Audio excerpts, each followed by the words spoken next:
Yeah, so Lauren, I think it's important for us to do our research, to do our homework before we start interviewing people. And this is where it's important to know the context, in the sense that, you need to know if you're interviewing people in a region that has good coverage, that has electricity, in a region where, you need to know the type of regime that governs, again, depending on the question you're asking.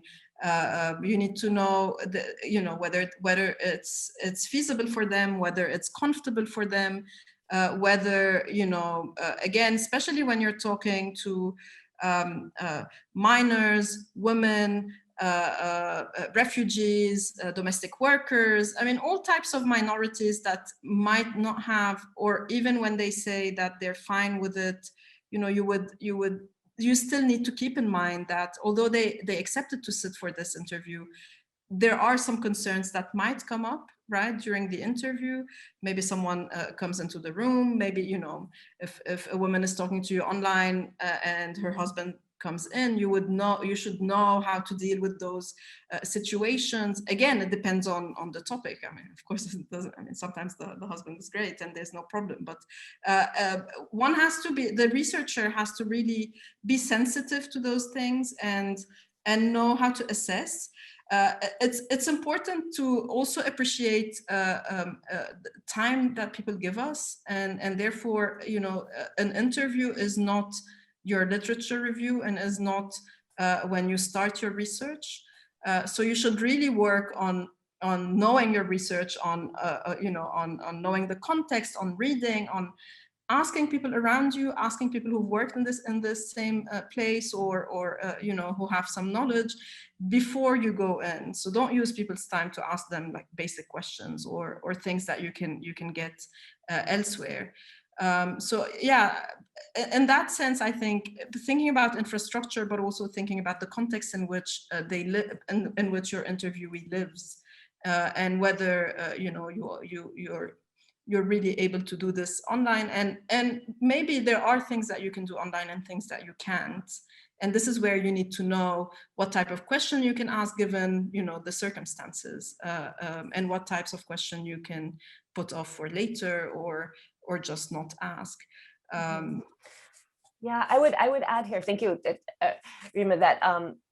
One is I can say that I feel extremely lucky that I'm at a later stage, probably both in my career and in this project. And for those of you who are beginning a project and launching a project in this pandemic online interview, I could say is that my heart goes out to you, and I recognize, and I hope our entire field recognizes how incredibly difficult that is. And there are some real challenges, and I don't want to diminish the real challenges of launching a project. I think is much different than, for example, in my case, where I already had 7-8 years of networks that I'm now continuing to build on, but not building, that I built in person. And now I'm able to ride off of those and scratch. So you're for sure, Lauren, I think is pointing to a truly difficult question. I mean, my first instincts are, before to start interviewing, exactly as Rima was saying, before to start actually doing interviews online, is to try to talk to people about doing interviews online, and in your research setting,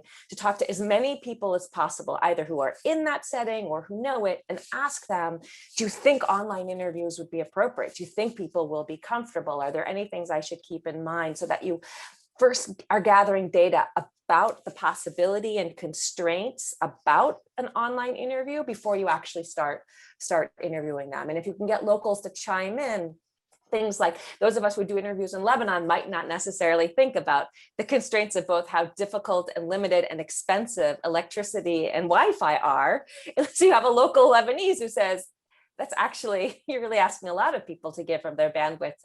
So those types of things, that local information, I would sort of, try to get as much information and do that groundwork of getting people's advice about online interviews before you actually begin, so that doing actually substantive interviews as data collection would be a second or third step in the process. But it's tough.